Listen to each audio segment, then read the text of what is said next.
Okay, hello everybody. We are now live. Um,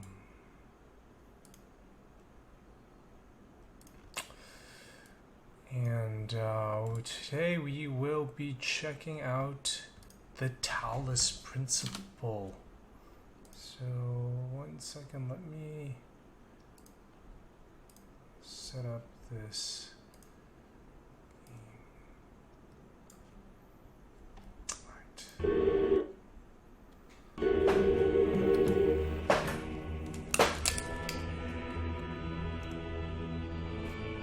Right. Hold on, this is actually pretty loud, so I am going to lower the volume of Talos a bit so that I can talk. Let me know how the game volume is compared to my voice. And first I'm going to go ahead and post on Twitter.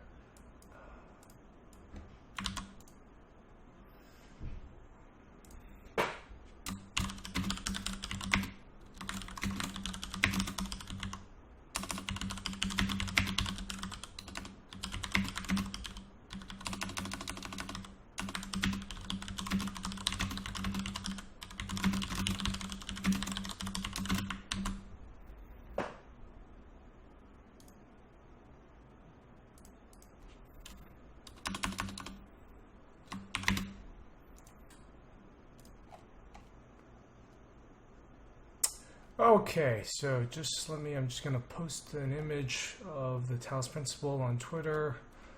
Let everyone know that we are now live.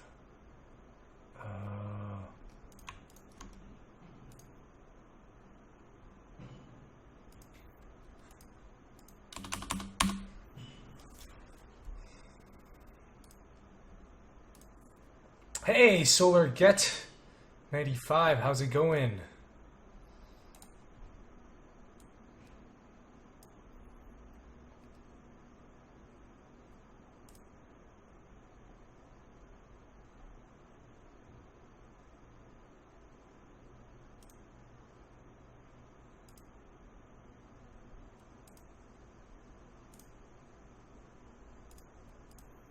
Greetings, Scar. Hey. Yeah, let's all right.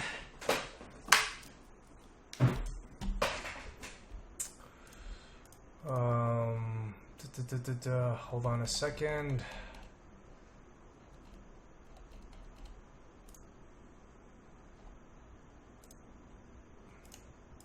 Man, TweetDeck is so insanely slow nowadays. Hey, Ace of Spades, what's up? I have played Talos Principle before. I never finished it, but you know, today we'll be talking about.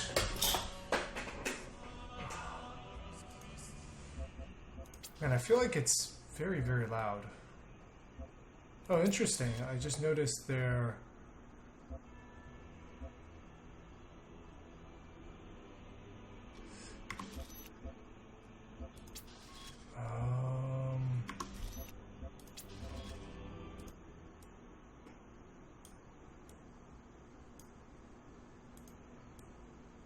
So, I think one thing that we will, hey, Sorcery Story. This is something that's really important to point out, I think, especially for indie games, is these, well, Crow Team is, you know, their core team has been together for 20 years. So they just have this, like, fantastic pipeline with their engine in terms of, like, bug reporting and the kind of amount of options. Like, I guess they've just had 20 years to sort of refine this, but look at that. Look at all the stuff you can customize. Motion sickness. I've actually never seen this before. Field of view. You can. Wow, that's a really, really generous.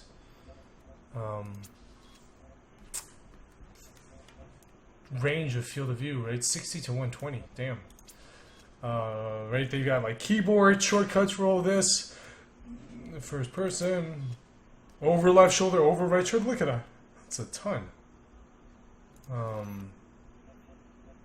Anyway, we'll stick with first person. It's been a while, and then if there are problems, we'll go back to it. So I played the demo. I remember I played the demo for this game. First learned about it at Indiecade. Hey, Sensale.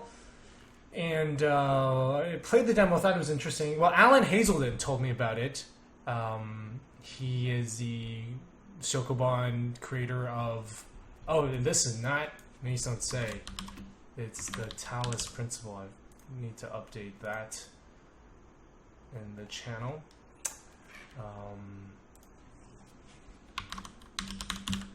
Let me just make sure I had this on the Nason Say channel at the stream, so make sure it's been updated to the Talos Principle. Okay, there we go.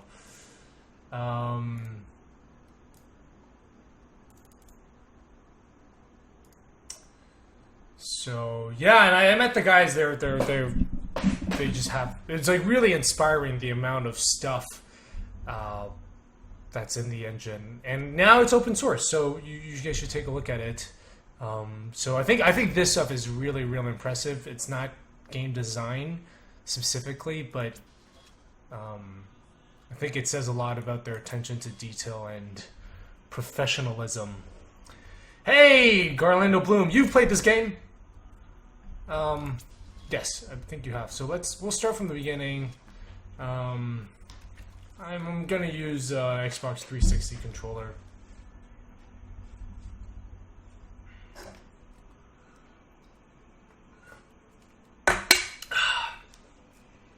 I need to check out the DLC. I've heard it's very good. So, okay, anyway, back to what I was saying. I played... Alan Hazelden told me about it. He made Sokoban, Good Snowman is Hard to Build. And he checked this out and told me he really enjoyed it. He saw it at some game event. I think PAX East or something. And then I played it at Indiecade in LA. And they had a demo version. And I had some thoughts about it. They're not... I'll talk about, as I'm playing, I'll talk about the stuff that I like and the stuff that I don't like.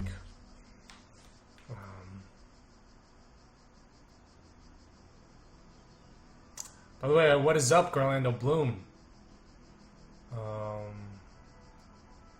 Do I have... Is that... No. Is there no VSync? Ah, yes. Enable VSync.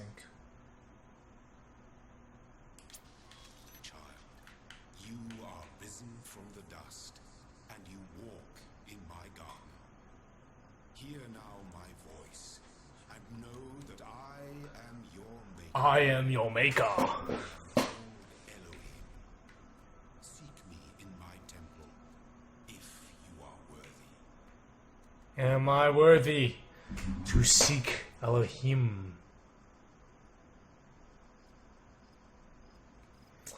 Yeah, so that's pretty much what I'm doing. We're playing through this game, so... It's an interesting setting. I think this, like, Roman... I don't know, this classical Greek Roman thing. Because I'm not sure it actually matters. From what I've played, I don't think it actually matters. The whole idea is just to have these different themes. So there's like Egypt, Rome, something else, but they really could be anything. Okay. I'll turn off the head bob. Let me know. Yeah, let me know if anything. It changed. Yes, I want to apply it.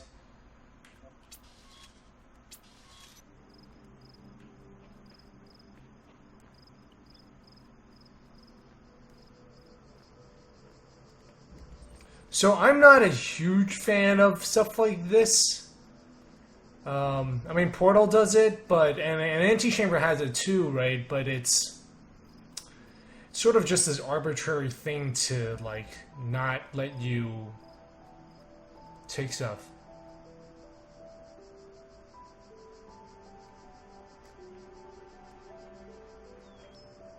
Yeah. I mean, I think that's super awesome that Crow Team basically included all of these options. Okay. But I think this is like this art style is just because that's what they did for Serious Sam. I've never played those games. Alright, Take Jammer. I'm not a huge fan of this. The way it sort of like tells me. I don't really like it when games like it should just tell me once and not like I don't know. I think it's sort of not very pretty. Like it verbalizes what you're doing.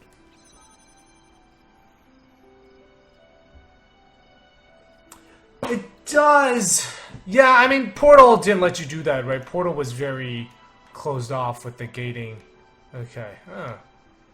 What do I do now? I need a second.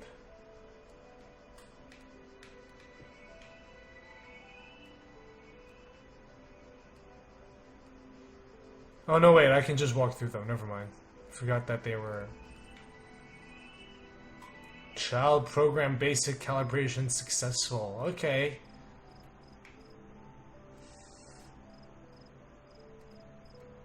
Yeah, I mean, the way this game is designed is like it's very designed for a big audience, right? So it doesn't have much in the way of confusion. Spatial awareness, okay.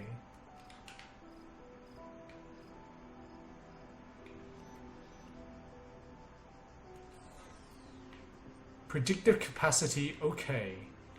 Hey, I wonder what happens if they kill me.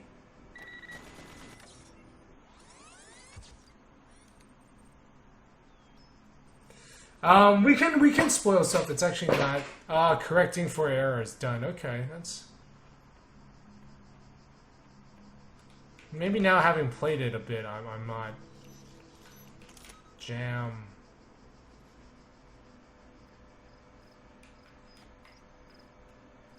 And hello. Okay, so this time it's not showing me. I mean, I'm aware of the stars and how you sort of have to, you know, subvert them, subvert kind of the gating. All across this land, I have created trials for you to. But there's no jumping in this game. And within each, I have hidden a sigil. Okay, I hated the sigil. For thus you will serve the generations to come and attain eternal life. Attain eternal life by looking for little Tetris pieces. It's like, okay, man.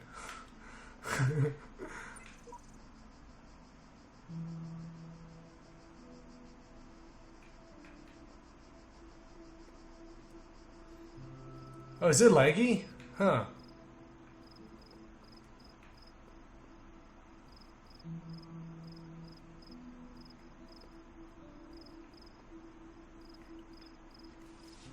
Wait.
I don't know why I was chatting, but yeah, let me know if there are issues. I'll see what I can do. The game is running fine for me on my desktop. I am noticing it seems a little choppy in the video in OBS, and I'm not sure why that is.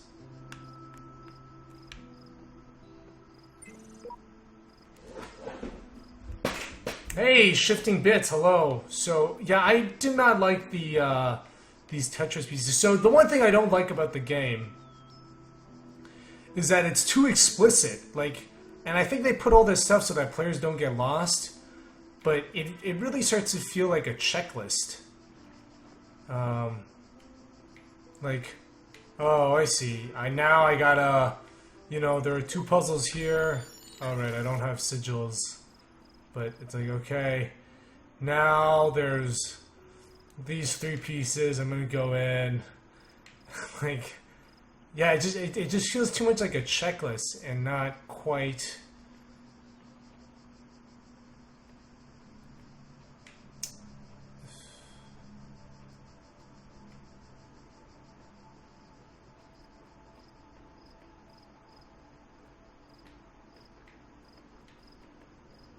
Why is there this room with the tree?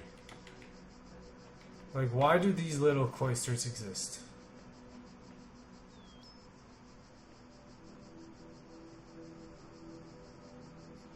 Have I beaten the game? It is. I got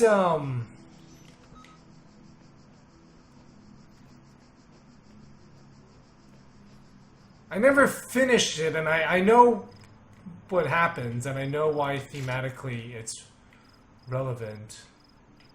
I think, okay, so that turns it off, so I don't need to jam it.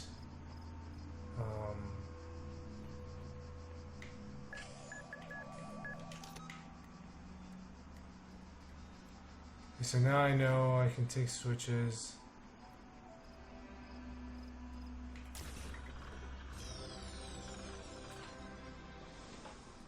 The shapes you are collecting are not mere toys. They are the sigils of our name. Yeah. Each brings you closer to eternity.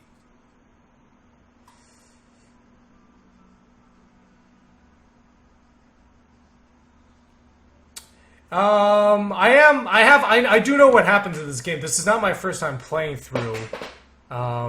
So I'm talking about, yeah, this game, I've played it and I studied it, and now we're just kind of looking at it, and I want to kind of talk about what are the things I like in the design of it and what I don't. So for example, if we look at this area, it's like, why is this here? I don't think these rooms are not necessary, right? Because all this puzzle is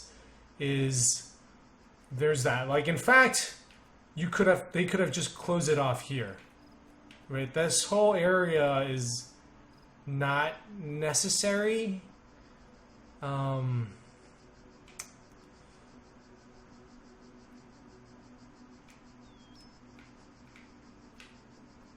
don't know, like, it doesn't feel super tight in its design. There seems to be some extraneous stuff. Or even having to go all the way around. Like, they could have just done it where, the entrance is there, and then you had this robot coming back and forth, and you had to do that.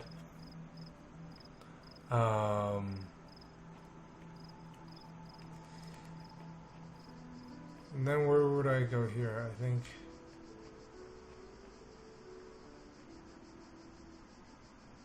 Oh, yeah, you know what? I think Fildo 3 is right.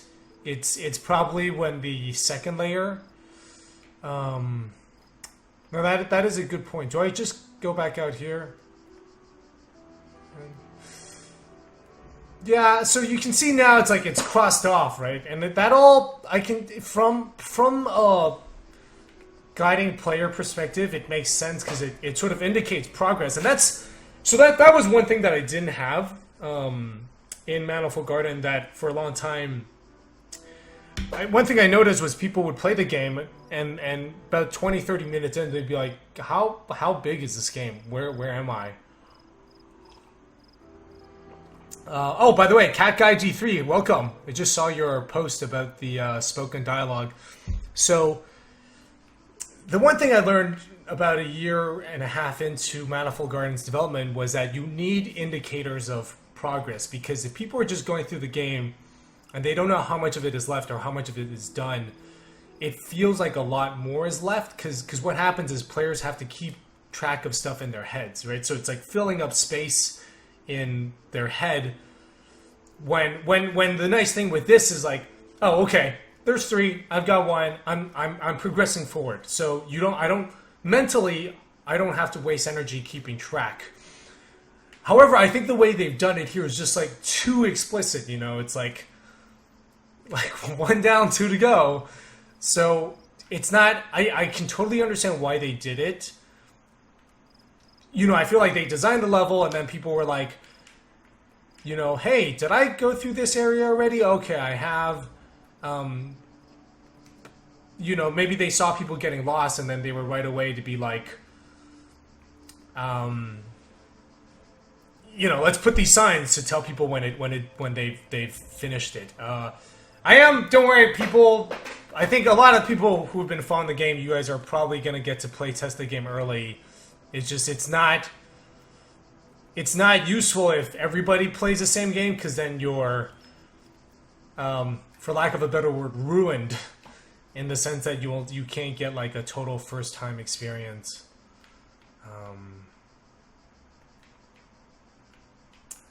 Right. So that's the other thing. Like I feel like I don't know if the art direction does the art direction tie together with the mechanics. Because I feel like it was, oh, fuck.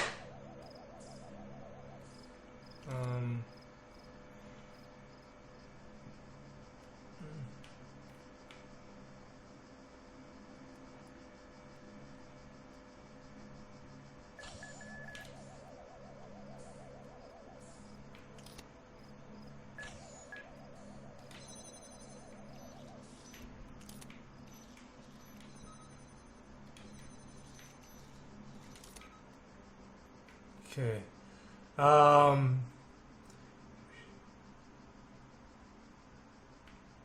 So, okay, let's see here. What I need to do? Oh, right. Now that I've gotten it out, I can go through this way.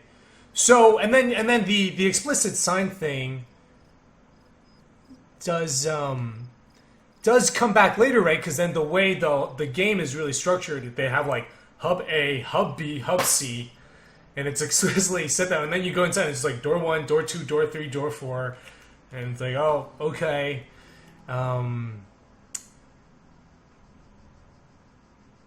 Yeah, grab bag I think is a good way to describe it. It works, but I think it's sloppy. That's I think the big comparison with this and The Witness. I think thematically they're pretty similar. I mean they're different, but it's like in the world of games, those two would definitely be.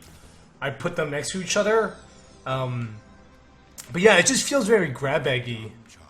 Like in The Witness, if you have flowers, it's like they're there to kind of make you look at that and to say something. And here, it looks like they're just sort of they're just there. But at the same time, it is also majestic and cold and beautiful. So, yeah. Hold on, let me catch up on the. Rather than snap everything to a grid and know exactly what angles are attainable. Hold on, the chat is just moving a little too fast. I'm gonna try to. It's not to be that explicit. Oh right, yeah.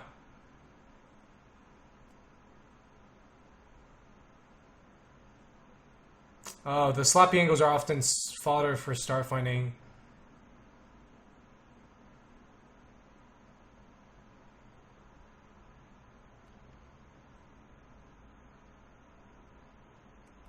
I don't know if it's if it shows the decay though, because isn't this because the ending reveals basically this is all inside your head. The other thing I'm not a huge fan of is having to retrace the, and this is kind of one thing I think Antichamber does really well, is that it doesn't require you to go through the same exit. So right, this is like you do that, you get the sigil, and you come back out, and that's one thing. So you end up backtracking through this area you've been to, but the way Skyrim does it is sort of everything. I don't know. It gets like after playing it for 50 hours, you're like, why does every cave have the exit right next to the boss? Or they make you, or it's like. There's like 2 cave designs in Skyrim. You go in, and it's completely linear, and you just like kill minions, and then you get to the boss, and you kill that, and you get your thing, and then right away there's a door, and you open up and you go back outside. Or there's the ones where it's a loop, and you can tell it's a loop because you'll go in, and there'll be like a door to your right that's locked and can only be opened from the other side. And the thing is, you then like circle back around and you open that door and you come out. Striding the beaten path. I also feel like the thing with the titles is that they show you they're it's almost like a hint system, right?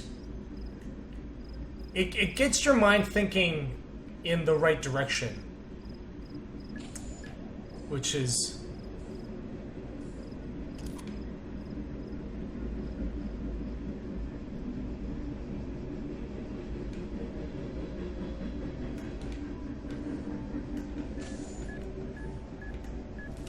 but yeah, I mean, I can totally understand where they're coming from. Crow Team, though, they're sort of right there. What they do is more.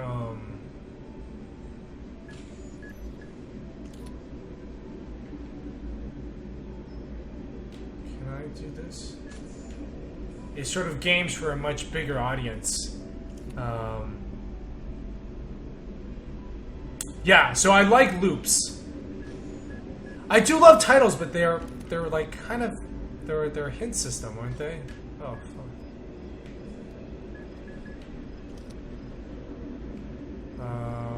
Okay, I think I know what to do here.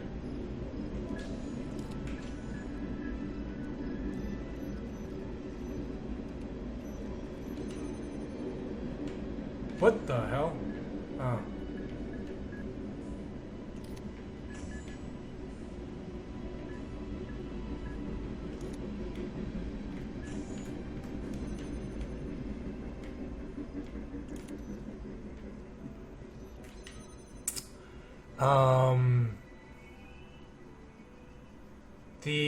Then again, you're inside a system of perfect.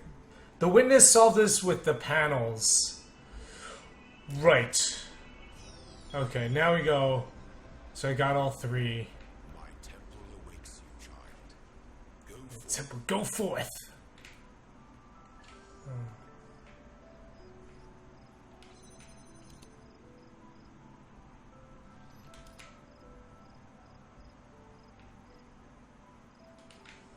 Wait, can I jump in this game?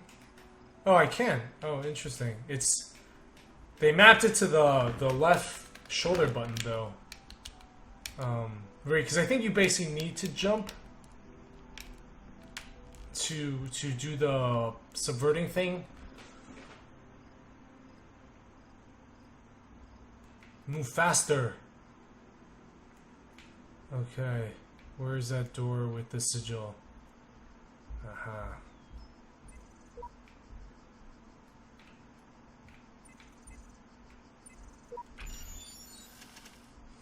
Yeah, so I'm not a huge fan of this because it's, especially the later ones, they just felt really tedious. It's actually kind of funny though because the witness also has the hey Twikax. By the way, have you played? They're just not fun. I mean, it's just like it's like you'll get it eventually. It's just a matter of time. Yeah, Tetris packing. But yeah, Twikax, have you played this game before? I still need to watch your Naissance speedrun. There we go. The first time the terminal. Loading library sessions. It's interesting they show you the hands because you know that you're a robot. I do think narratively this is a very interesting way of telling a story.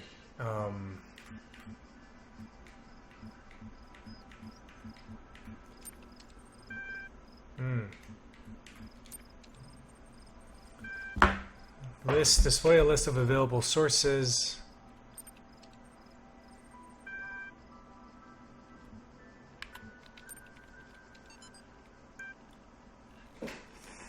Welcome to the team.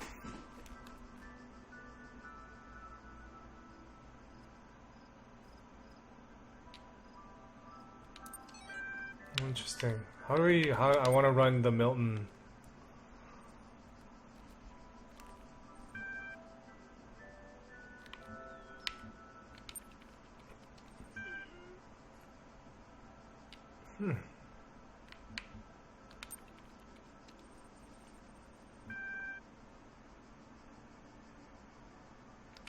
Yeah, I actually think this is a really, really interesting way of.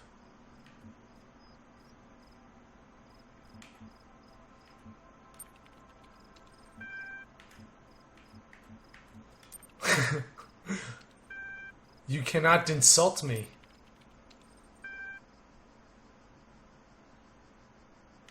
Alright, let's take off. Speedruns of this game are really impressive. Interesting. You can go out of bounds everywhere in this game. Hey, can you tell me a bit about that? I don't... Is that something that I would be able to sort of try here? Okay. Actually, we'll talk a little bit about that. That's a really... I should start watching that.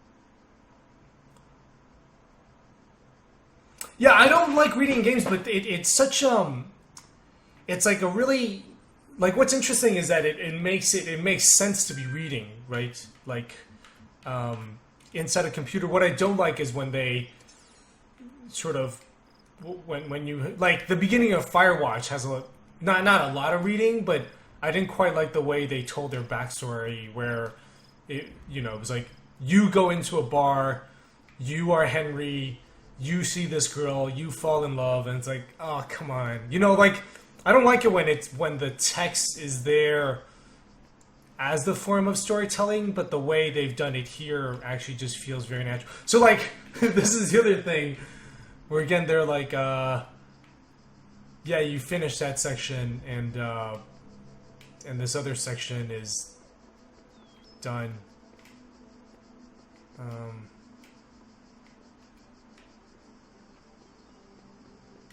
Can I?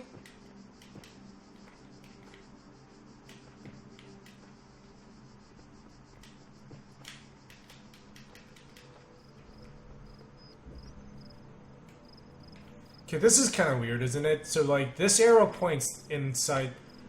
Is it just me, or do both of these signs look like they're pointing in that direction, no? Like, shouldn't this be pointing this way? I haven't played the first puzzle. I remember thinking this was the tree section.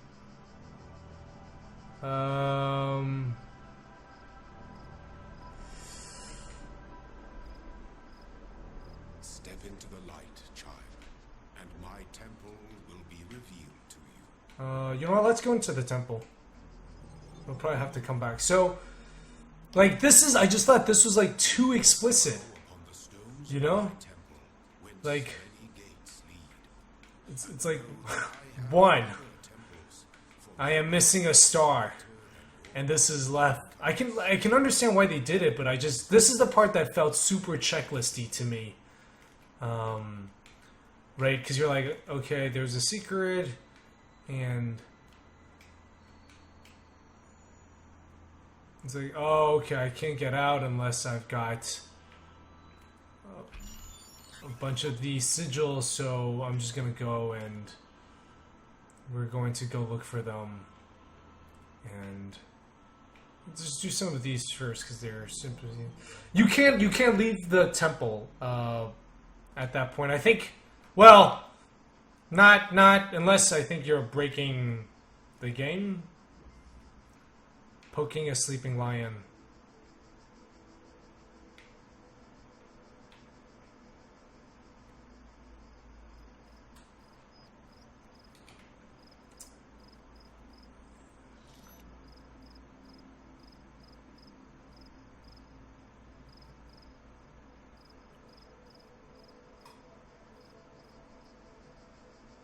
You have to go back to get those sigils. Did you play? I have not played Hex Cells.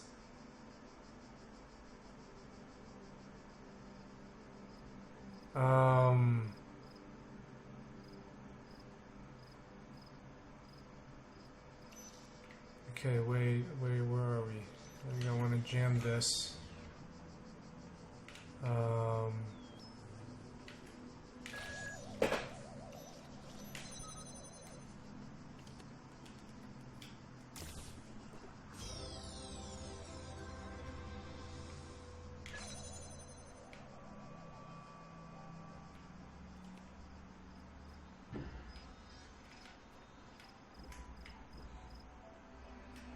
Actually, it's funny. So, was the star... So the stars are not listed here, right?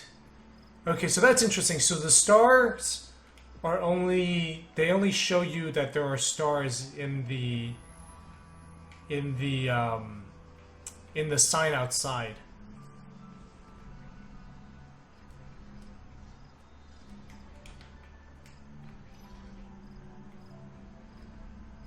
Am I correct?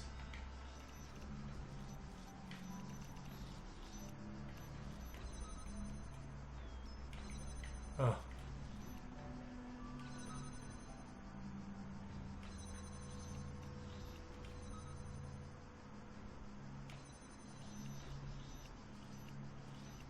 Okay, actually, you know what? I think Orlando Bloom is right about this. Is that they do need the visuals, because you do need them because of the long distance. So, but like, okay, let's talk about this puzzle design. Did I need to do that 3 times? Couldn't I have just done it once or twice? The stars are hidden inside the stages, but I know that there's one. Oh, they do vary the environments. Yeah, there's Egypt. But let me see if I can find the stars. Yeah, I think Okinawa. I am. You do need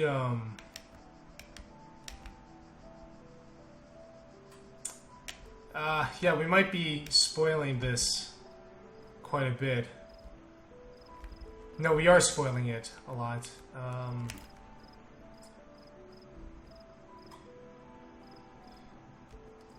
So, like, I think for me, I would put the star super early.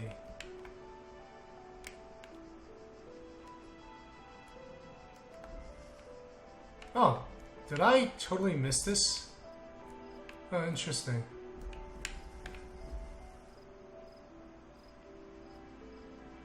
Oh, okay, so never mind. I think I did miss this area. Ah, you know what? They're right. There were actually 2 different signs that I had missed.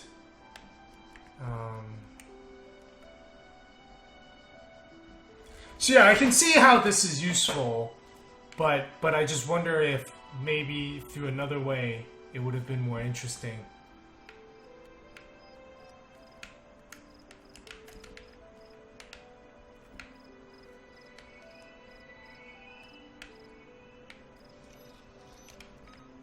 But that's it.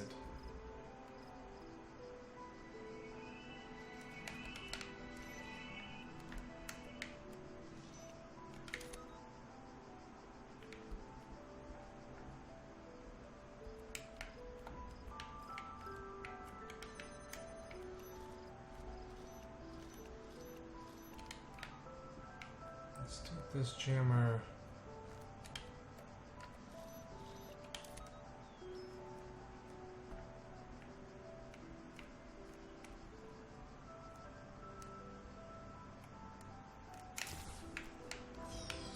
Right, okay, so...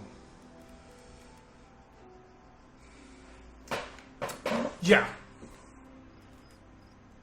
Because I think I was playing this game to try to see if there were interesting solutions that I can copy for a Manifold Garden.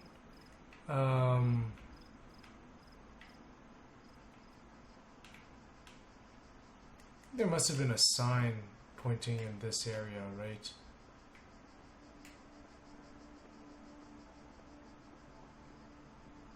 Oh, that's right. So you can see if we get back out here. So yeah, in that case, the sign is right.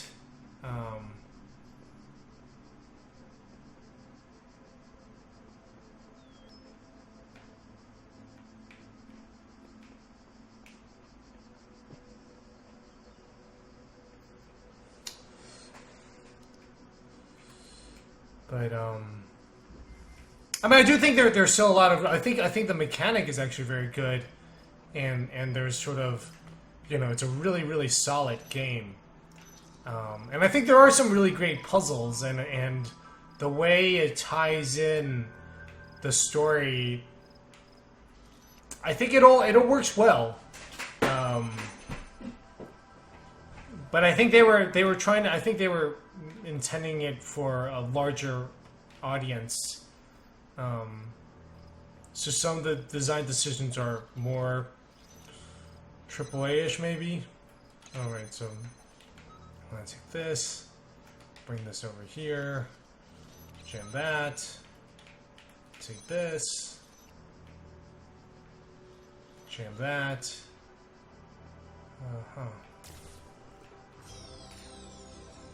Okay, I wonder now how I am going to find.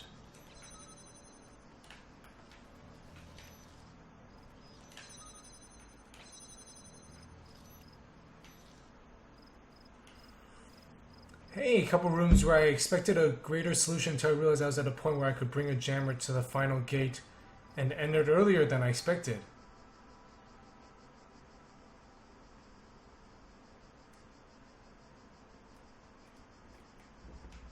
Where is the star here? I feel like the star should be more... I guess you can come back to it eventually and look for it. I feel like I would have made it maybe a little more explicit where it is. Like, I would just tease players early. So this becomes an interesting problem, and I don't know if it's good or bad. So right now I know that there's a star in this level because the sign in the hub tells me that there's a star, and obviously I haven't gotten it because it's not checked off. But I don't know where the star is. And I'm trying to see if I should...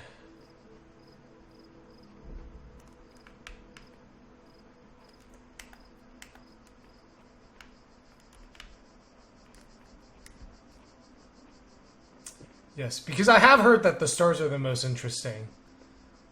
Right, but... So I know you don't want to... Well, you don't want to be very explicit in telling players... You know what? It must be there. So how do we sneak a jammer out? And I think I'm probably having a similar problem as they are.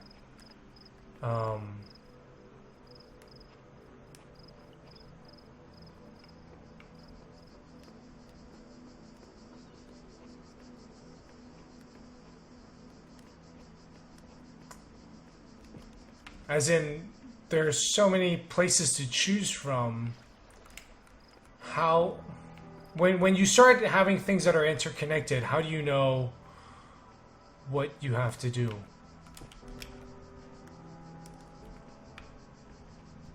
Oh. Oh, there's a ladder.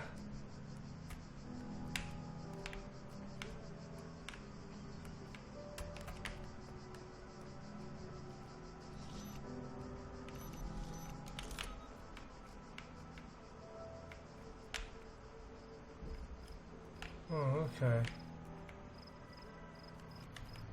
Feels like I'm on the right track.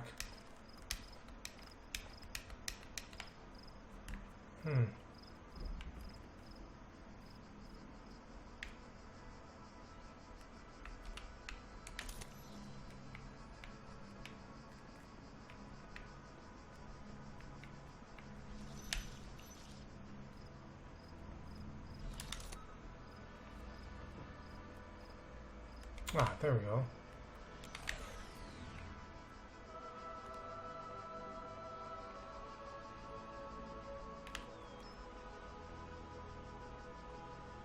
So I don't think this did very much. Interesting.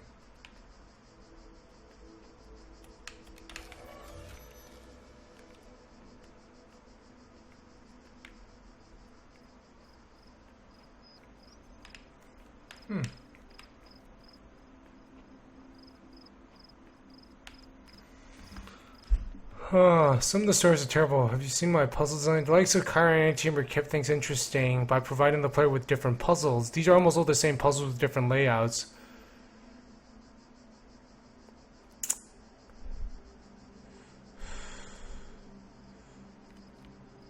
Kivo Freak, can you talk about what you mean there?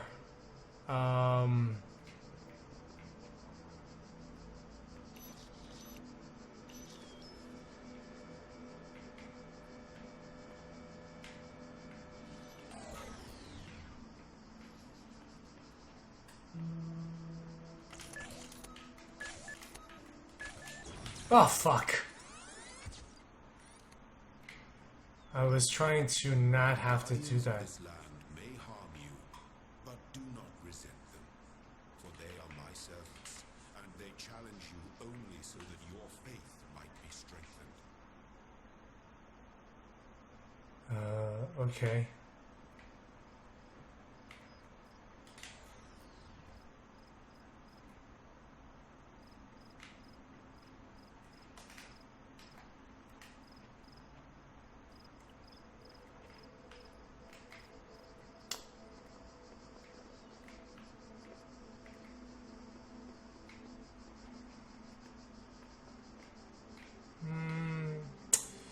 Yeah, so like I want to do this thing with interconnected, but now the problem is I have no idea where the star is. Or like I bet this has something to do with, so it's just kind of really hard to kind of keep track of this whole thing in my head is the problem. I mean, I bet it has something to do with this, so how do I get, you know, it's like how can I get that up here to jam that,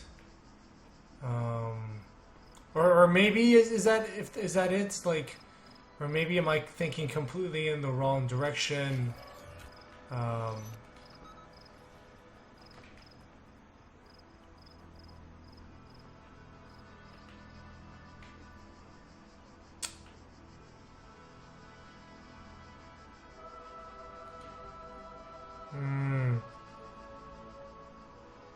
How do I approach really difficult puzzles? I mean, they are... The game isn't completely gated. I actually think that this is... Oh, you know what? I think I need that one back. We're just gonna continue forward. I don't really know where the star is.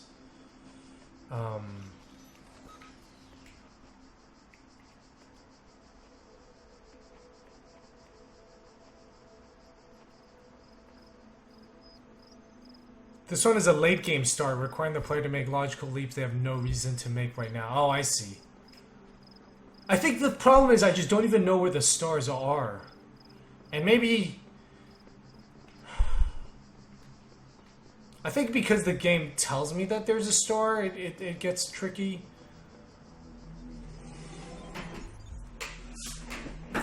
Alright, let's... It's like, okay... I can just go to these now. You know, I see I've done them all.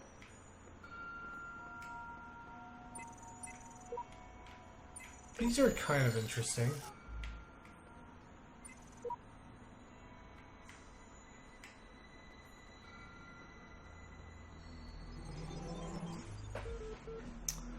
Oh, how do I plan on implementing really difficult puzzles in... The game has been renamed to Manifold Garden. I mean, what is... I don't know if I have very difficult puzzles. I think the difficult puzzles simply just require more understanding of the world that you can take advantage of. But they're not... I think that the problem I have with this is that these ones that take up the entire world, it's... The design of this isn't clear what the big map is, right? There's just sort of... There's no logic to the level, it seems. There's just sort of... There's a room here, a room there, but they're not part of some bigger thing. it feels like.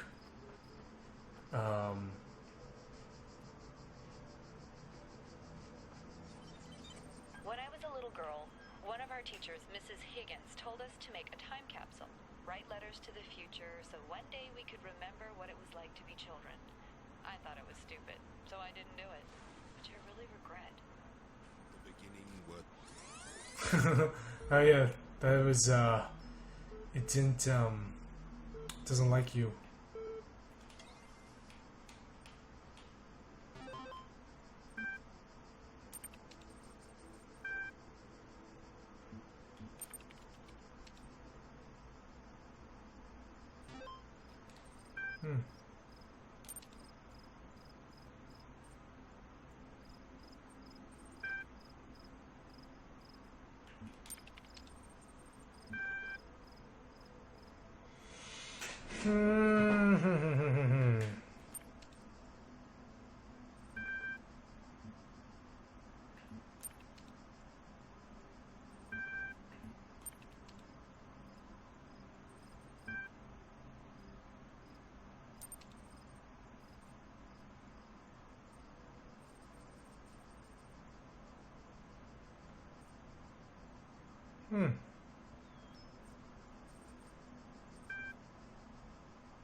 So sure, his eyes bulge from the water.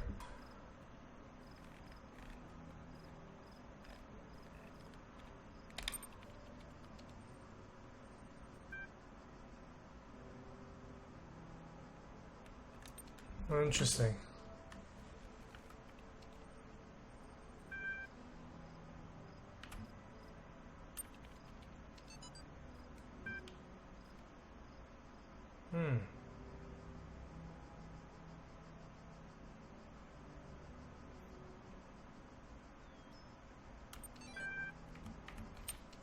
Okay, let's go back out.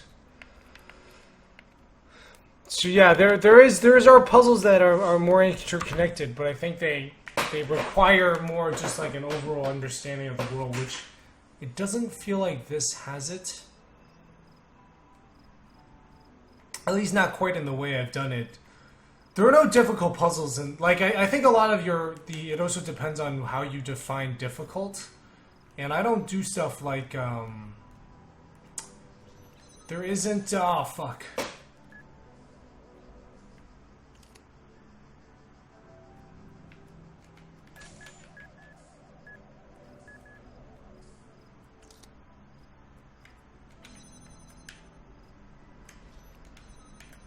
There isn't stuff like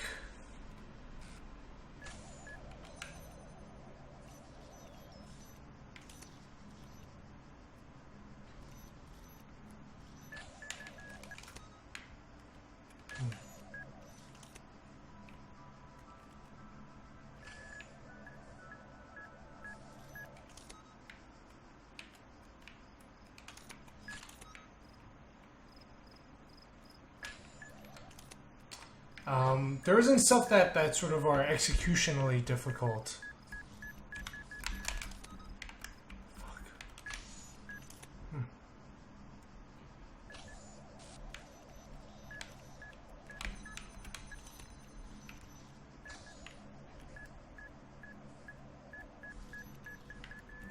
Ah, fuck.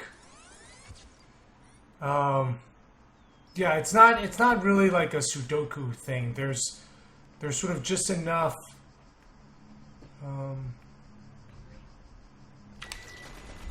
Okay. That is not sure why I did that. Yeah, it's definitely more exploration than test exam puzzles. Oh, I remember now. Okay, I gotta turn this on, and then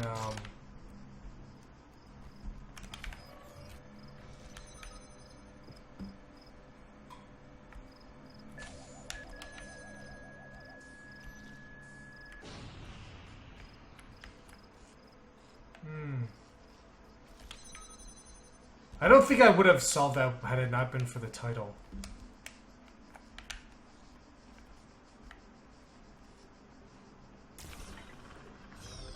Good. You are learning, as is your purpose. Okay, so see, now they have the gate, so you don't have to, like, go back around. I will not guide you, unless it is necessary. So yeah, it's a different kind of difficulty. Like, if you understand what's happening, then it's actually quite easy.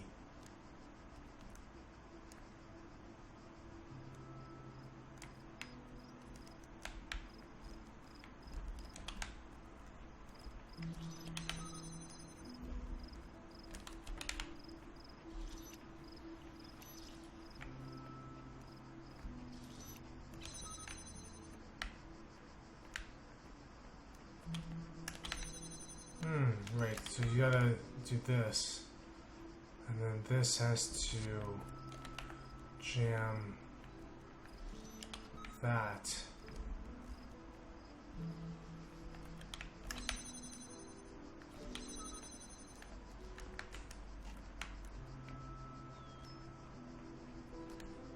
Hey, Wyatt, what's up?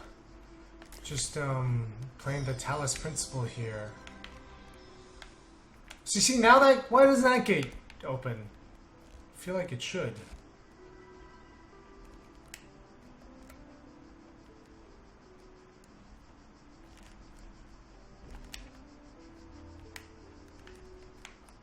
So that is done.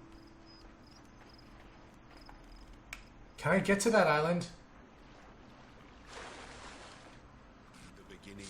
See, I kind of feel like I should be able to.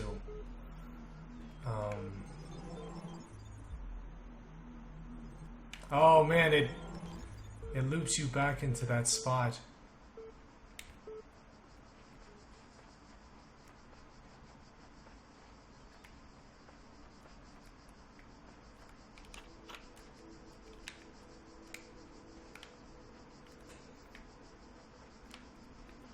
Where are the other rooms?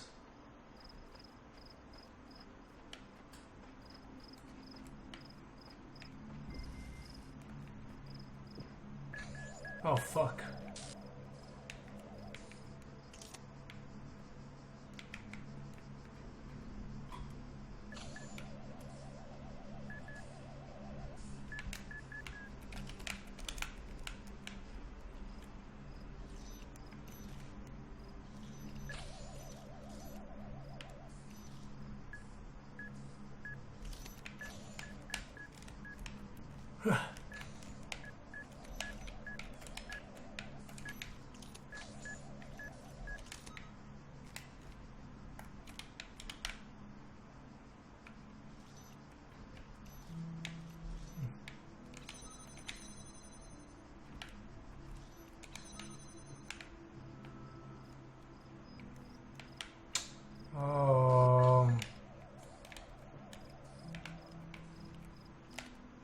Shit. Yeah, I feel like I gotta... This is interesting here, right? They start doing these almost more navigation. Get this one. Actually, not so much. Interesting. Hey, Sub Infinity! Whoa, it's been a while. Hey, are you gonna be at Indie PopCon this year? Because I think yeah,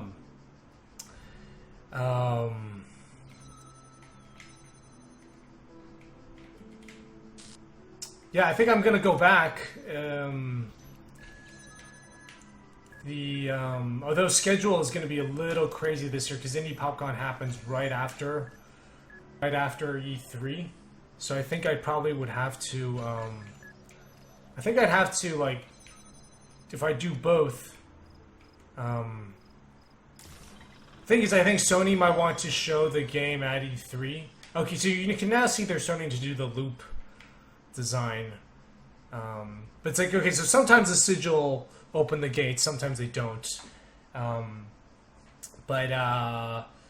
Yeah, so I think Sony wants to show the game at E3 again, which it's such a great opportunity. I should definitely go. But E3 is like super exhausting, and you're just talking to the press all day. And it's not all that much fun. It's too exhausting to be fun. It's a great event. It's just super exhausting. But Indie PopCon, on the other hand, is like a super cool event in Indianapolis, and I've been going since the first year. So it's just kind of been really cool to, you know, there's nowhere near as many. It's like day and night in terms of the media presence, but it's been really fun kind of seeing people come back year after year, and then they also see how the game has changed.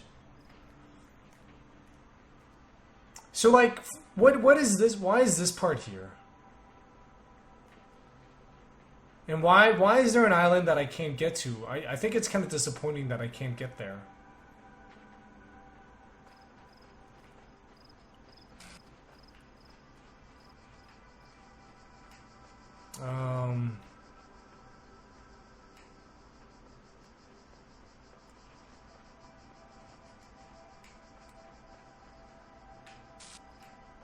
Right, so the thing with this hub and spoke issue is then I'm just like looking around for things. Oh, wait, so I think I can now, I think something about the A, is that done? Can I get out now?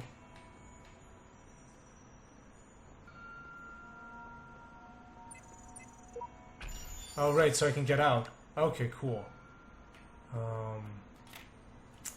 Yeah, like...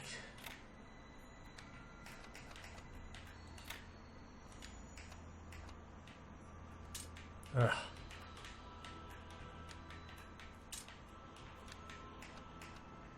Like, doesn't this just feel like it's just here to kind of slow you down and isn't really that interesting?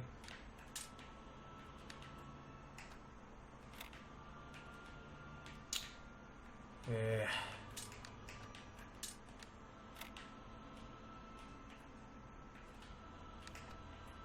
Because eventually you figure it out. There's no aha moment. Okay, so like this stuff I really like. Look at their pillars. Interesting.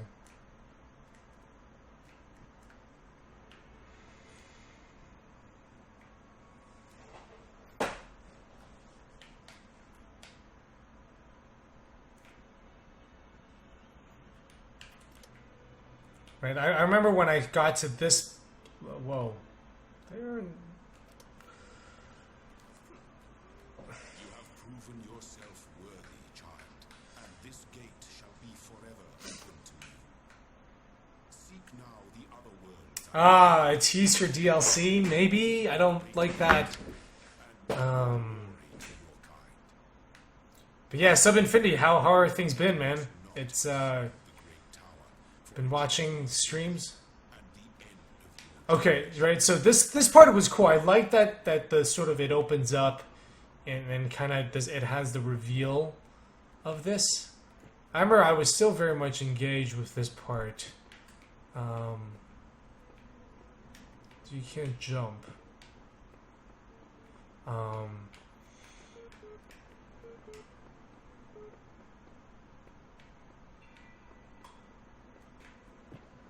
Bay.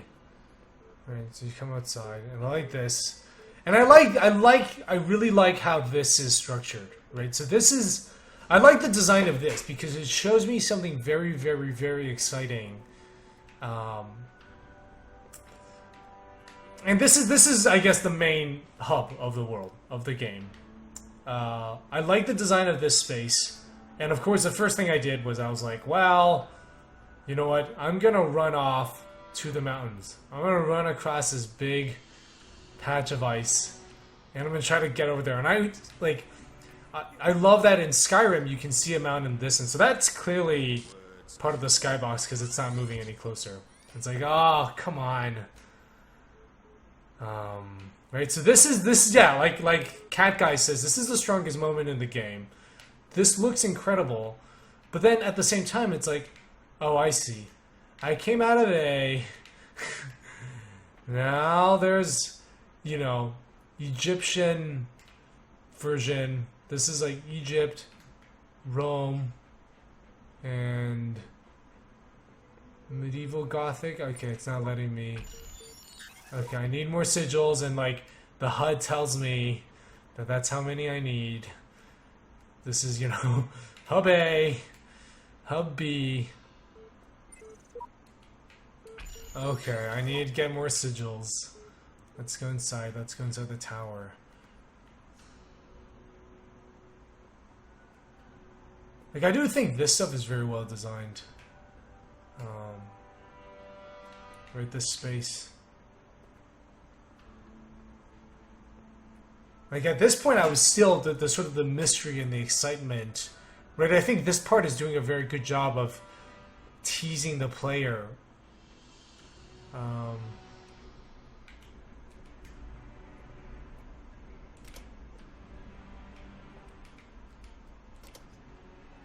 And of course, I'm just like, fuck you, Elohim. I'm going straight to the tower. Location of primary subject. Query. This kind of reminded me a bit of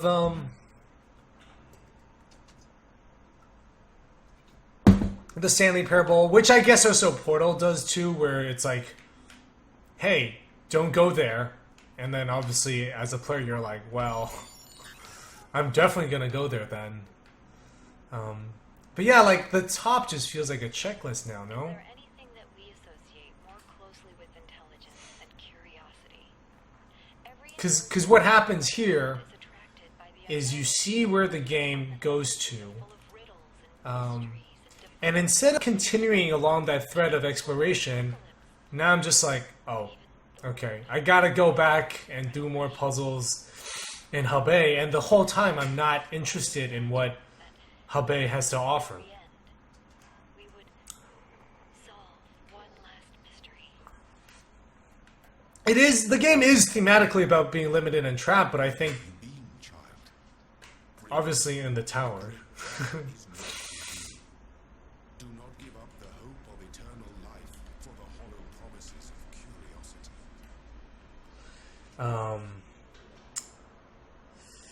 But it's just like, now it just feels like such a grind. Like, having to go back now and look for things. I'm just, you know, though as a player, I'm just like, okay, what can I do? Oh, where's the so I thought this was kind of cool, the part where I had to get the axe. Is the axe even given to me at this point? I think not, right? I think the axe is revealed later on. But like, now mentally, as the player, when I'm approaching any of these rooms, oh, there's a star there too. I'm not really doing it for fun. I'm just trying to cross these things off. And it's like, you know, I'm not, oh, okay, they do stuff here. Behold, I am Elohim, and I speak unto the darkness. Be gone. Oh, interesting. Excess data cleared. Okay, that was pretty cool. So you can see they're putting in story elements to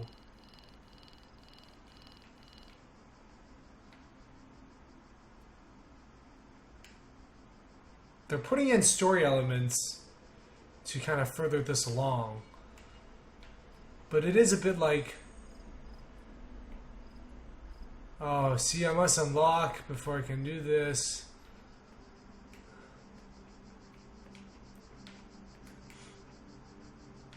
I don't know. I guess this part just doesn't feel exciting to me. Where I'm like, where I see where the game is laid out and what I have to do, and then I'm just like running around looking for things.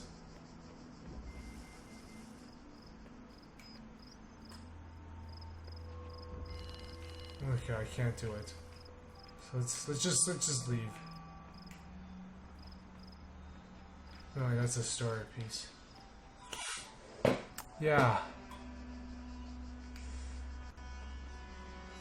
Well, to me, as soon as I saw how the tower was laid out, it felt not quite as exciting.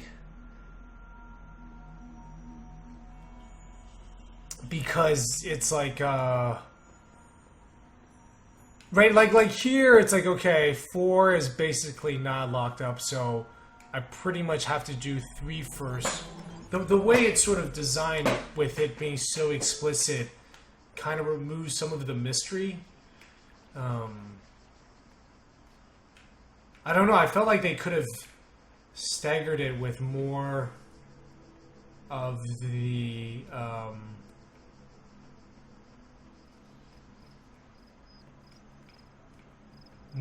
exploration.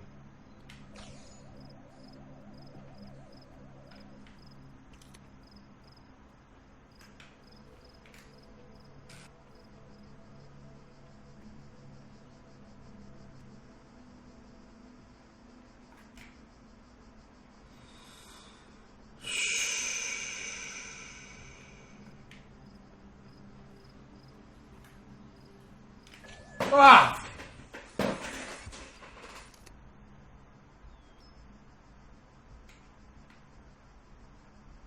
Gosh, for later.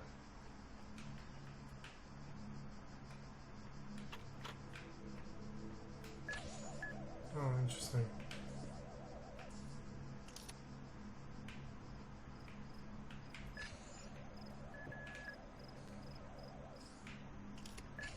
But there's something behind here. Wait for this guy to get out of the way, and then I gotta run. Oh, keys. Floating keys.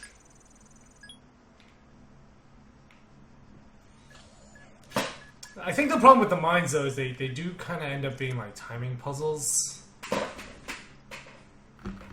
Ah, interesting. The cat guy, D3, if I remember correctly, didn't the guy, he also wrote,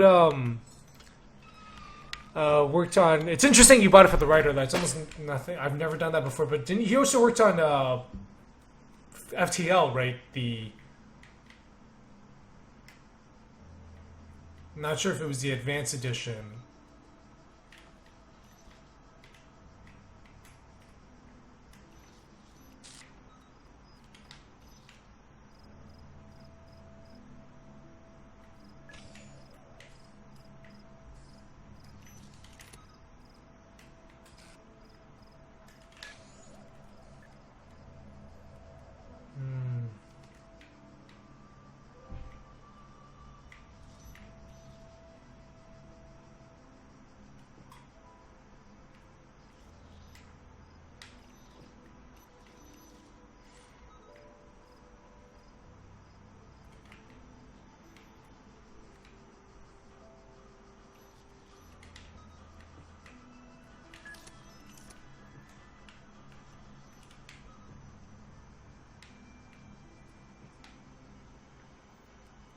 Where are the wires to disable those? I guess I don't need them. But yeah.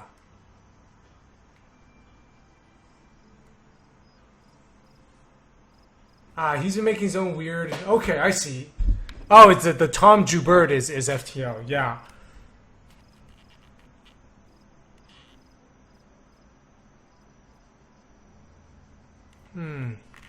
I feel like I had a little closer unraveling the puzzle outside the game. What happened to humanity instead of just getting a little bit of information for an hour of puzzle solving. I think, right, because I think, so basically, the way to think about this is that all puzzle games have this same problem, which is that people get puzzle fatigue. Like, it is interesting to solve puzzles. The aha moments are great, but it is like doing, it can feel like doing homework after a while. So all of these puzzles, right? So it's almost not so much about specific puzzle design. I think in terms of designing a specific puzzle, that the rules there are pretty well established. I think so Garlando Bloom in the chat here, Matthew, he's got a great video called Honest Puzzle Design, which talks about sort of kind of, I think, the approach that Jonathan Blow uses for designing puzzles, and which I do, and which here too, Talos Principle is doing. right? You have a mechanic, and you design a puzzle around it so that the player has to learn something new. And there's like, you know, it's sort of clear how you can make things. You can tutorialize things to make it clear. You teach one concept at a time. Okay, this like, and it's effect and consequence, right? Okay, I take the jammer, I come out there, and now, like, I can't I can't carry this jammer across this gate because I needed to hold it open.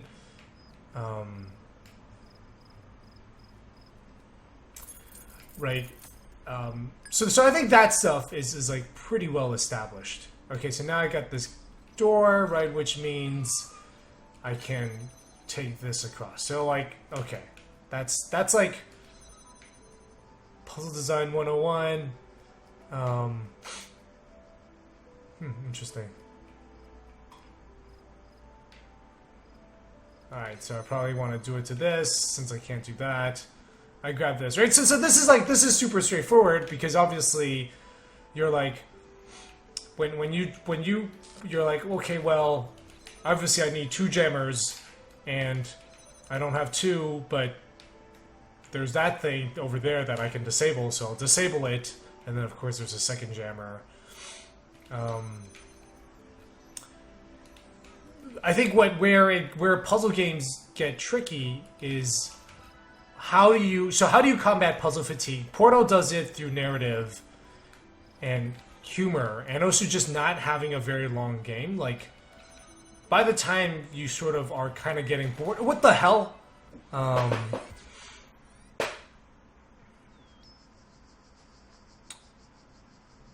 Right, but I think even the, I think induction is great, but even that can get a bit exhausting, right? Because the puzzle fatigue is not even if you're learning something new. It's just like when you solve a puzzle, you need to feel like you've been rewarded, and being rewarded with a harder puzzle doesn't feel as good.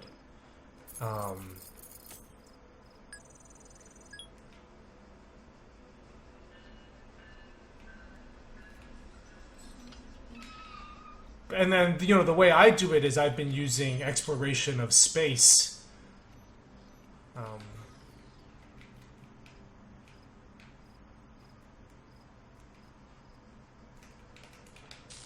Like, you solve an area, you solve a puzzle, and then it opens up. Actually, and also a new mechanic. I feel like you should have been able to come back with a new mechanic.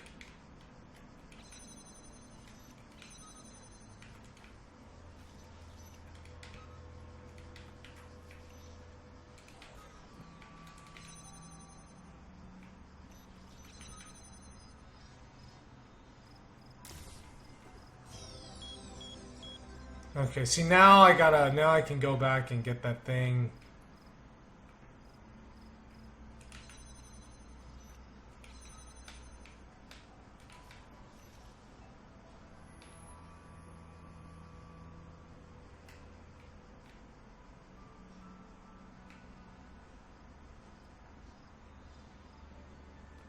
Can't jam this.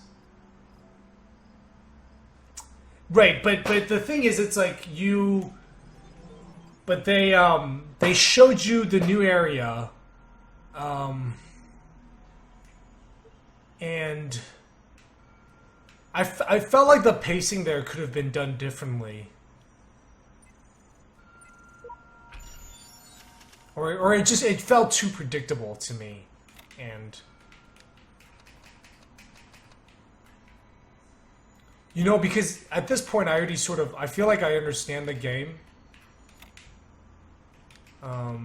And the only thing that's trapping me is I haven't done enough puzzles. I don't know, I feel like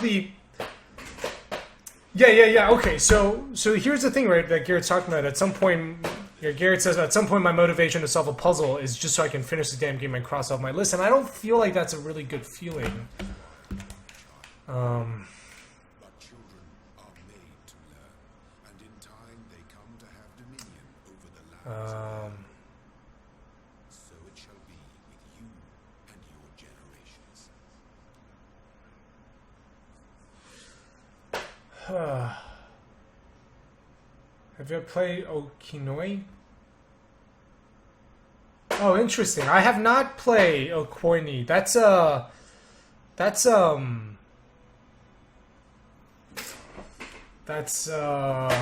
what's that game, right? Divine Lou Viniga. I think actually someone here talked about it because it had a similar. I think that also has. No, wait, that's the other one. It's like the weird game, orthographic iPhone game.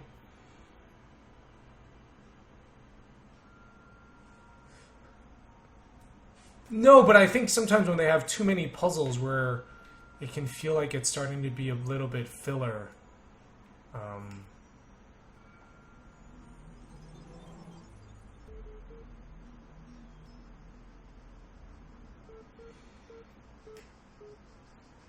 Anyway, it's 4:20 now, so I've been playing for about an hour and a half, and I think that covers most of this game, right? I think the puzzle designs themselves are good. They're right. It's like, okay, cool. You're sort of learning new mechanics. There's a lot of new mechanics in this game, but it's my biggest problem is the way the game is laid out, the structure. It's too explicit in telling the player what to do. You know, so it makes the player never feel lost, but it comes across as being very checklisty. So, and I want to talk about why,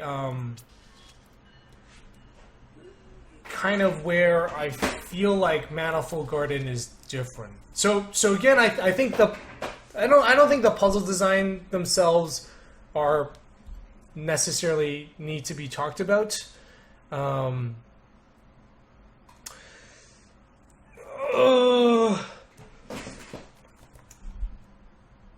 Okay, so the puzzle design, that's like, you know, check out Garlando Bloom's honest puzzle design video. That one is like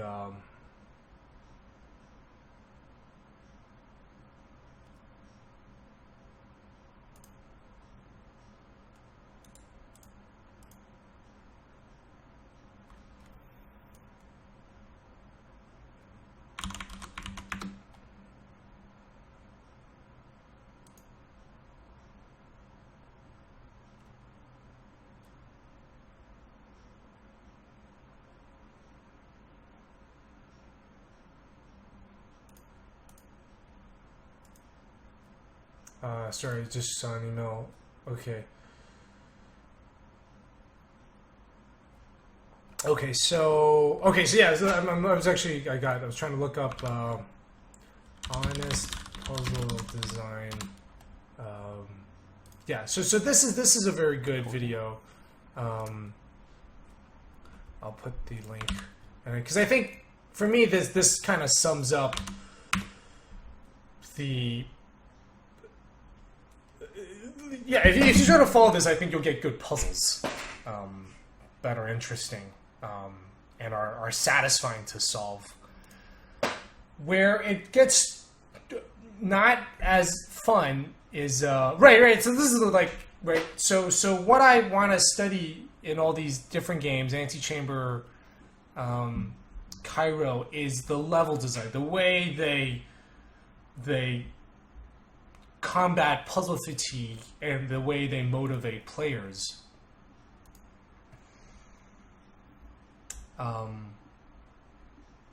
And I like the way Antichamber does it, where it's always kind of presenting something that you can look at.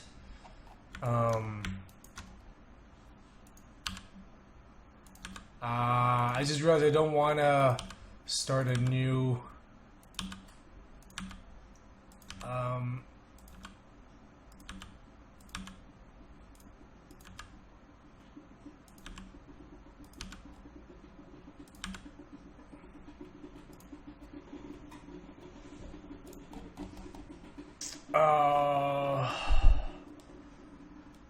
okay, never mind. So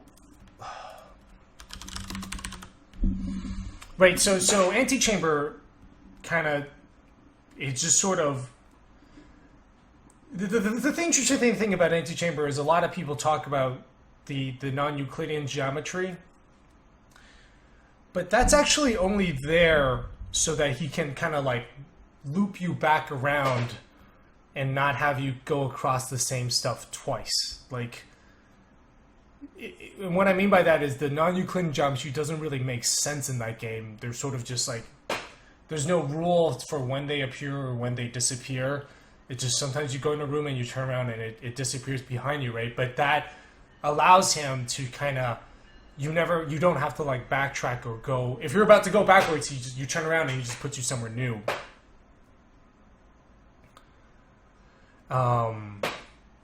Right, and I think he does that. So Antechamber feels great. I think Rudy starts talking about it because I think what happens there is you end up getting this like really good flow where you're always seeing something new. Like you're never backtracking through somewhere you've already been in. And so he uses the non-Euclidean geometry to just kind of like move you around to all these places and go to new areas. Like if you can't solve a puzzle, then you just walk through this other door and you're somewhere new. And that to me is really cool. And so it's got really great pacing. But then sort of later on when you want to try to get a whole understanding of the game and kind of take advantage of that, that's not as clear. Cairo, I feel like, has a good structure, but it's... but the puzzle design there isn't quite as interesting. And then finally, I think you have stuff like...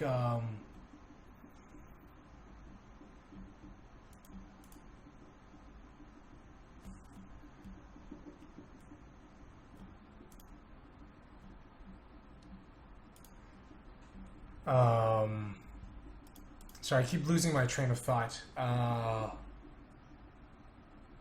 Right, Portal just does like the narrative, the comedy, and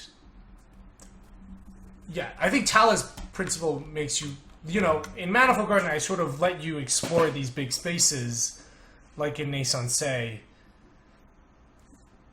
think Naissance, like having those moments with architecture and large spaces and feeling the scale of them in Naissance and balancing that with sort of the puzzle pacing in Antechamber is what I'm hoping to do with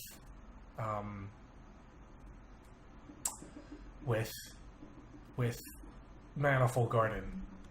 So and so that's why I might play Starseed Pilgrim, because I think that's actually, to me, that's got one of the most interesting... Oh, it's really loud.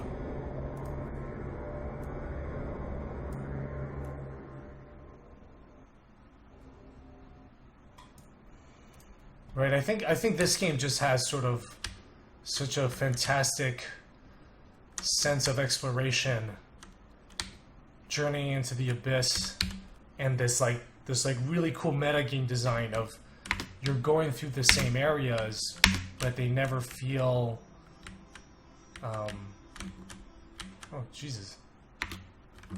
But it never feels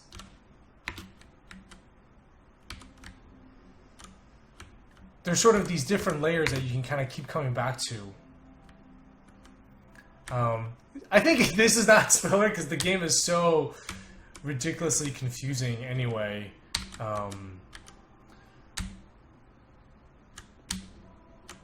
Anyway, that's sort of that's kind of it for today's stream. I'll spoil Starseed Pilgrim another time. But so speaking of The Witness, so tomorrow, I'm meeting someone for lunch, so I'm not going to stream.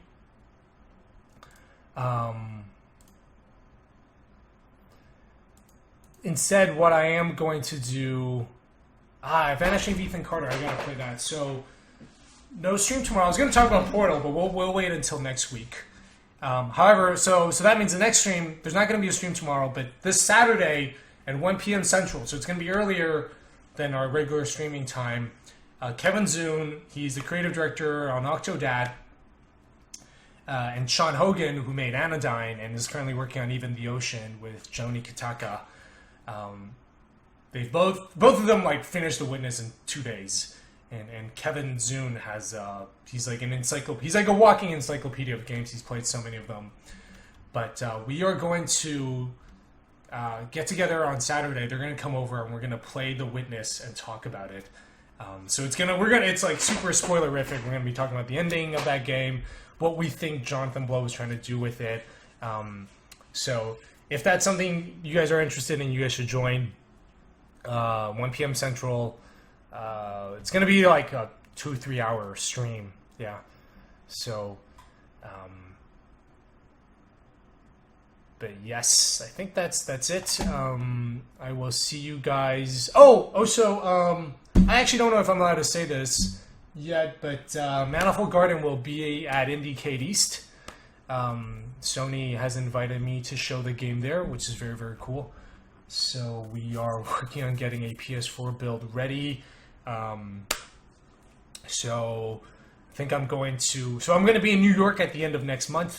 If anybody is based in New York, it'd be cool to meet up. I think Orlando Bloom, you're thinking of heading up there. It's actually really cool for me to be returning to Indiecade East because not The Witness in 2 minutes. We already know the puzzles, right? So it's going to be really easy, kind of just going through them. I'm probably going to ask Zune to go through it, but it just means like there's sort of different layers, and we're going to be talking about them from the beginning. Yeah, so it's actually kind of cool for me to go back to Indiecade East because Indiecade East in 2014 was the first gaming event outside of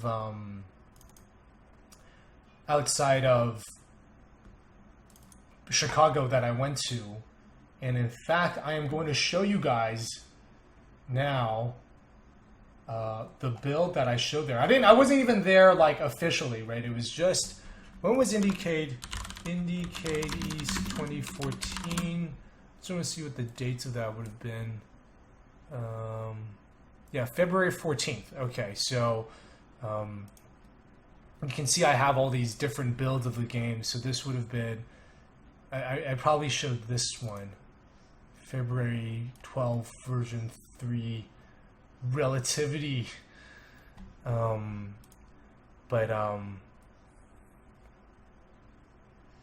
Sony does it, which is why. So I don't do stuff like PAX East with Indie Mega Booth. They're great, but it costs so much money, and you got to set up everything. Working with Sony has been really fantastic. They've been kind of showing the game everywhere. Relativity Alpha, new game. So this. I wasn't there showing the game officially. It was just like a show and tell. But I just kind of want to show you guys where the game was at and where it's now. But yeah, basically at all the events, Sony sets it up for us. Yeah, like after that, you're just like, I'm never doing an event where I have to bring my own laptop. Now, basically, I just need to send them a build a week before. Hey, look at this. This is unskippable manual. Like, this is before, right? So this is, we'll talk about this other times, but it had all this problem where you could accidentally rotate, and people thought this was a button. It's just a bit light. You could accidentally rotate, and it would totally screw you over. Right? It didn't. So nobody could figure out anything because the instructions were early. But this is the version Alexander Bruce. I remember I met Alex Bruce at Indiecade East, and I was like, dude, like, I've been working on this game. I really need you to play. And he was super nice. He sat down and played for, like, we talked for like an hour and a half. And it was all on just the design of this. Like, all the problems here. One of these days I'm going to... I think if you get into Indiecade, though, they provide laptops. I'm not sure. I've never gone in. But I think one of these days, maybe closer to... I did find flights for New York to be... Like, I got a flight to New York, round trip 125.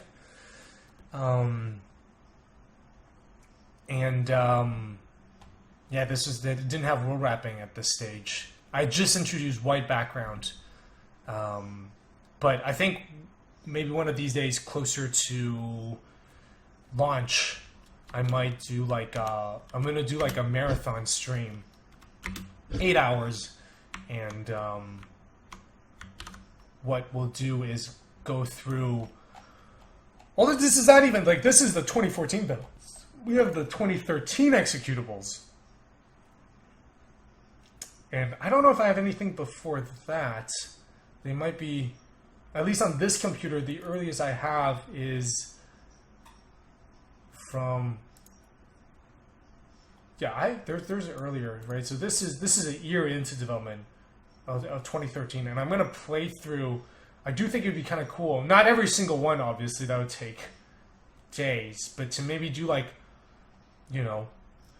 3 from 2013, the 2012 one, 2013, 2014, and 2015, and then just kind of talk about all the iterations that have changed up to now. I don't know what Sony's just been. Here's the thing, I worked with Sony. They invited me to show the game. This was 2014. They were like, hey, this game is really cool. We're doing PSX.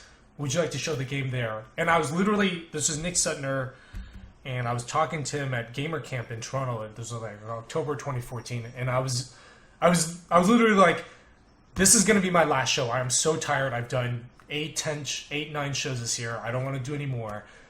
And then he was like, well, actually, I was just about to ask you if you wanted to show, the game was called Relativity at the time. If you wanted to show it at PSX, which we're organizing, it's in Vegas. And I talked to some people, and I hadn't even signed up with them. And then I was like, oh, I don't know. I got to think about it. I'm super exhausted. And I came back. I had not announced PS4. I was not even with PS4. I was thinking, I thought I talked to PS4 6 months before launch. And then I came back to Chicago and I asked a bunch of the guys here. I was like, hey, do you think I should say yes to this? And everybody was like, yeah, this is a great opportunity. Especially Octodad, because Kevin Geisler got the game running on PS4. They were one of the first games running on PS4 hardware. Even at E3, all the other games were running on PCs. Kevin thought they needed to run on hardware, so he got to work on hardware. But that meant Sony, every time they were showing the hardware, they'd be showing Octodad. So the game got a lot of exposure as a result of that. So I talked to them, so they were like, yeah, you should definitely take this opportunity. And, the game we were running it on PCs at that event, but then pretty soon afterwards I got it running on PS4. And I think they've just seen the game. I think the key is having sort of a good build of the game that's just ready to go for them. Because what happens a lot of times is they got some big event and they'll need 10 games. And sometimes, the whole reason I got into E3 last year was that I think somebody dropped out, and then Nick was just like, hey, do you have a E3 build ready? And we were like, yeah, we've got a build running on the PS4 ready to go. And so I just sent it to him, and he was able to show it to whoever was in charge. And they're like, oh, okay, we got a solid game ready to go. Let's show that. And so that I think has been super helpful, right? Because they're just having a game that's ready to show on the hardware makes it really easy for them to give you opportunities. So I'm not even I didn't read the contract too closely, but I'm pretty sure all it said for me was that I'm coming out on PS4. I'm not exclusive, and I'm not pub fund, and I'm not first party. But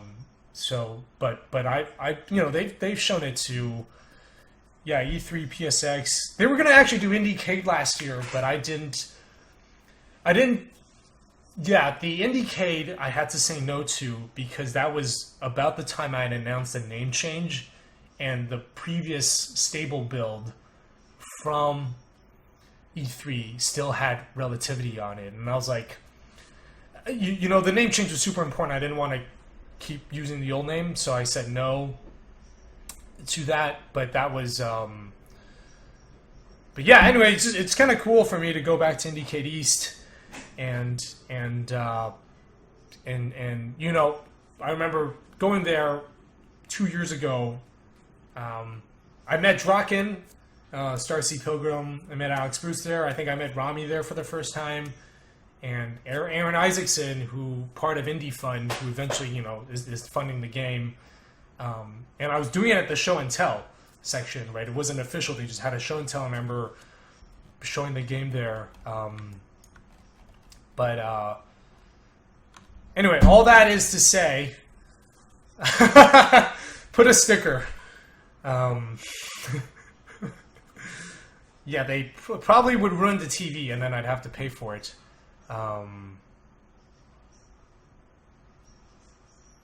So, anyway, it's just exciting that 2 years ago it was sort of this super rough thing. I was showing it on a MacBook Air.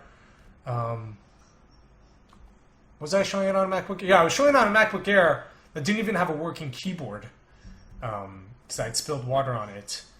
And it's kind of cool now, you know, to kind of go back with like a version of the game I'm much happier with Sony. So, do I have a banner for the show? No, Sony does all of that. They don't. I think you're actually not supposed to have a physical banner, right? Like at Indie Mega Booth, everybody sort of does their booth the same way. With Sony, they kind of have everything, like even their logo. It has to be on black background because they sort of print everything the same. So not too much for individual customization, but I don't think that's super important. But yeah, I'm looking forward to returning. And what's cool about IndieCade is it's really small and intimate. I actually prefer it to IndieCade because IndieCade is like outdoors and tents, and you can't actually. There's so much light you can't actually see any of the games. So, anyway, I am going to get back to work now, doing more level design, and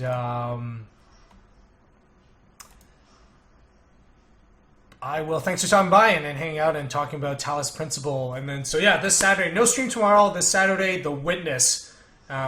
So if you haven't played The Witness, you've got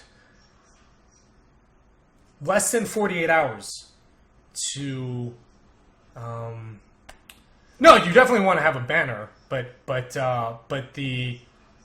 Sony,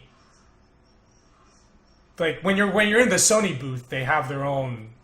They set it up, and it doesn't make sense to like all of a sudden have a banner, right? So.